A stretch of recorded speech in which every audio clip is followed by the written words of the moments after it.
Joining us now, one of the key members in the House on the immigration debate, Congressman Mario Diaz-Balart. Congressman, good morning. Good to see you, sir. Now, I want to be clear, we're taping this on Friday, and before we get started on the immigration issue, I did want to just talk to you a little bit about the events that took place in Boston. What's your reaction? Look, you know, the most cowardly act, the most horrific and cowardly act, and those individuals have to be brought to justice. Anybody who might have been involved have to be brought to justice. And one of the things that we have to make very clear that the United States will not stand for it, and we will pursue folks who are at all associated with acts of terrorism to the ends of the planet. Now, I do want to ask you because, again, we're taping this on Friday, and this morning in the Senate, there was a committee hearing on the Senate immigration reform bill, and Senator Grassley, the chairman, said this is a good time to be discussing immigration given the events in Boston. Do you see a link? Because obviously the FBI now believes the two men responsible for this were longtime permanent residents. In other words, they immigrated to this country. Does this make it harder to get immigration reform? You know, I don't think one thing has to do with another. I think what we have to remember, however, is that whatever has taken place, and we don't have all the details yet, at least as of the taping of the show, it's under the current immigration system. So if there's a problem, it's with the current immigration system, which is why, and I've always stated that we have an immigration system that is absolutely broken. We have millions of people here who came here legally and then never left. And by the way, we don't even track that. We have no way for people to come legally and stay here or come to work here. So therefore, it's an incentive for people to come illegally, and then we don't know who they are. So we have an immigration system that's broken for our national security interests. For our economy, we need an immigration system that helps our economy, that helps create wealth and create jobs. We don't have that either. The whole thing is broken. I don't think equating crimes or other things that are unrelated is helpful. However, if we're going to do that, let's remember that whatever has taken place, what took place in the past, what might take place in a week, in a month, whatever, is under the current immigration system that is broken. Now, as I said, as we pointed out, the Senate released their comprehensive immigration reform bill, some 844 pages. What is your reaction to that? You're part of what is known as the Gang of Eight in the House. I hate gangs. I don't like that gang thing. Well, you're 4 Democrats, 4 Republicans working together in a bipartisan manner for actually a fairly long time, and I want to get to that later. But you've been working with your brethren about trying to get a bill. What was your reaction to the Senate's version? Look, there's two options here. You can either complain and do nothing, and realizing that in order to have border security, you have to pass legislation. In order to fix our visa system that's broken, you have to pass legislation. In order to deal with the folks that are here, you have to pass legislation. So this ain't rocket science, right? Democrats control the Senate, Republicans control the House. You're going to pass legislation, you're going to have bipartisan support. So there's two options. You can do nothing, complain, criticize, or you can attempt... The Senate bill. What do you think of the Senate bill? Well, that's why I'm very encouraged and I'm very proud of the fact that you have 8 senators who have total, different points of views on a number of different issues, and they're constantly debating, decided to sit down, get together, roll up their sleeves, and try to come up with bipartisan legislation on a very complex issue. That's crucial. That's important. It's a very important first step. I'm going to have a lot of things that I don't like and that I disagree with the Senate bill. And that's okay, but you have to start the process, and it has to be a bipartisan process. You're working on a bill, like I said, with a group of 8 members of Congress to come forth with your own bill. How different will the House bill be from the Senate bill? House is different than the Senate. There are different individuals working on it. There are different dynamics. Well, where do you think some of the key differences might be? Well, I'm still negotiating, so I'm not going to get into details. But what I will tell you is that I think we have to solve the main components. Border security. Look, we're a nation of immigrants, and we are a nation of law and of laws, and we have to make sure that we follow the law, that we don't violate the rule of law. That's key. I know you don't want to get into specifics on numbers, but I want to try to press you. I want to press you because I know that the Senate bill, for instance, has a provision for 185,000 guest worker visas to be able to come into the United States over a 4-year period. You've been quoted as saying you think that number is too low. Is it too low? I want to make sure that it's a workable system. And one of the reasons that we have so many people here that are undocumented, that came here either, illegally, is because the current system doesn't work. And so we need to have a workable system. Is 185,000 too low? Jim, the reason I don't want to sound flippant, the reason I'm not getting into details is not because I don't want to. It's because they are very difficult delicate negotiations. So I want to be able to continue to be viable in those negotiations. When do you think the House will have its bill? I think there is an understanding that it has to be this year. If it's not this year, well, I mean, come on, well, we're in April. It has to be this year. If we don't pass immigration reform this year, I think it doesn't happen for a number of years. Now, what we are trying to do in the House is get it right. So we don't have this deadline of doing it, quick, or doing it next week or the week after. We want to get it right. So the notion of about a month? Understanding that it has to be, soon, and that it has to be this year, but we're trying to get it right. All right, I'm going to press again because this is the issue dealing with the pathway to citizenship. Do you think that what is in the Senate bill is adequate? And do you think, well, first off, let me just ask you, do you view what's in the Senate bill as amnesty? I haven't seen what's in the Senate bill. I hope to have to read it. Hopefully it'll, the process Senate will bill, continue. obviously the Senate bill talks about how it would be 10 years for a person to sort of eventually get their green card, paying fines and penalties all along, and then 3 years after that be able to apply for citizenship, roughly a 13-year process, which could begin almost immediately. My understanding is the negotiations in the House are talking about that process wouldn't even begin until the border was secure, and that process might take as many as 20 years. There is no doubt that border security has to be an integral.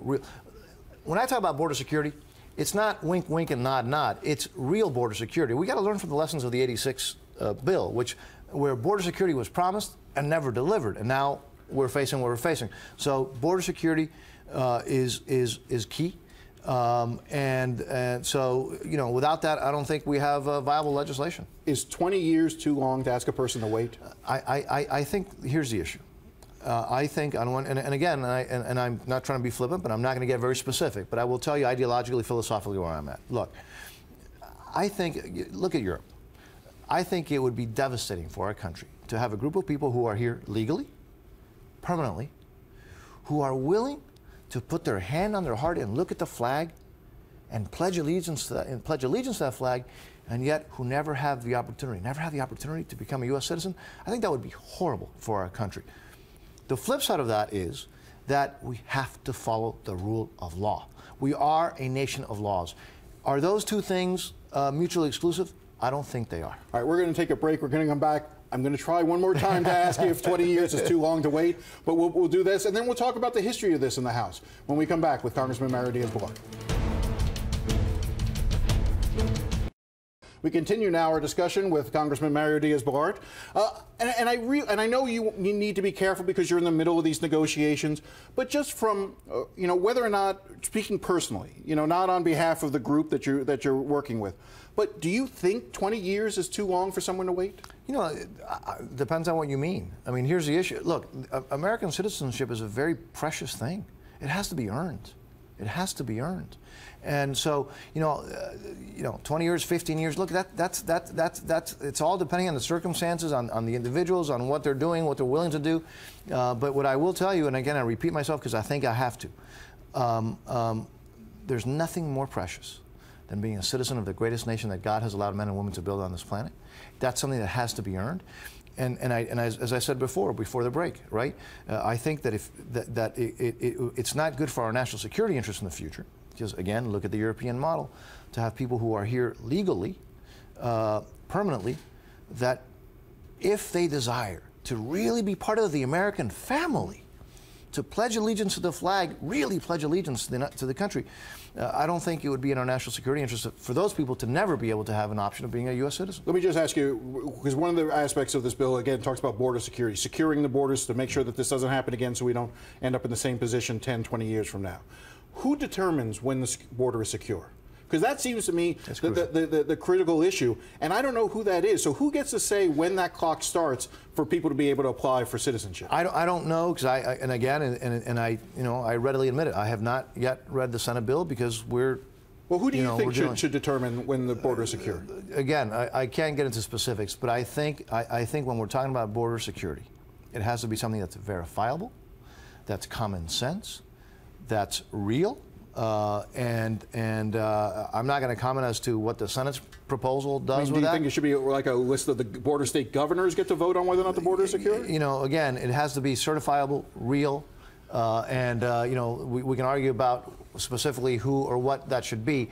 But what is not negotiable is that it has to be real, common sense, verifiable, and that can't be just played with. One of the things that came out this week is that you have secretly been working on this very quietly, I'll say secretly, not in a pejorative way, secretly with a group of Democrats and other Republicans in the House for the past 4 years, quietly trying to craft a bill out of the glare of the public spotlight. Why weren't you successful earlier? If I admitted to that, I'd have to shoot you, right? I'd have to kill you.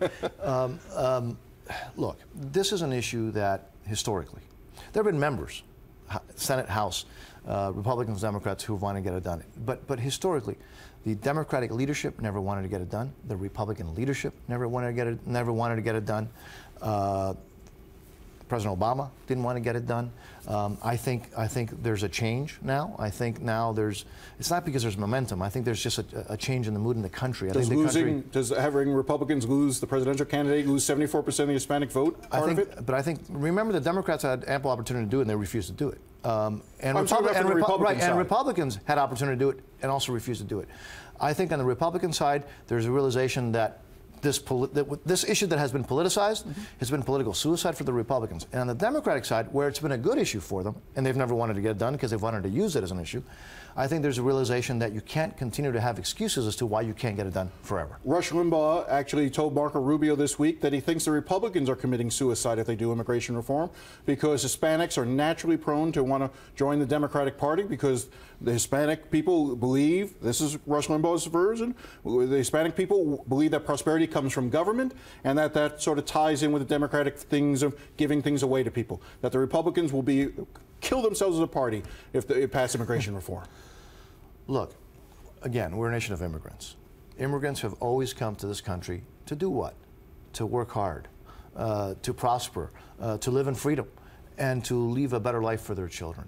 That is, the people that tend to leave their countries, leave everything that they're comfortable with, and go someplace else for the opportunity or for the freedom, tend to be, frankly, the most entrepreneur, the most aggressive, the most successful. So that's our history. I mean, that's just, I don't think I'm saying anything that's not commonly known. And I don't think that has changed. That has changed. Now, we have to make sure that we don't violate the rule of law. But to say to generalize that a certain group of people, feels, wants to live off of the government is, frankly, I think, unfortunate and doesn't add anything positive to this debate. Well, this debate is obviously going to continue, and I hope that we can continue this discussion on future shows. I think this has been very enlightening, and so, Congressman Diaz-Balart, thank you very much for your time. Hopefully next time with a little more detail. A little bit more detail. When the bill comes out, we'll come back and be able to talk specifics. All right, we'll be right back.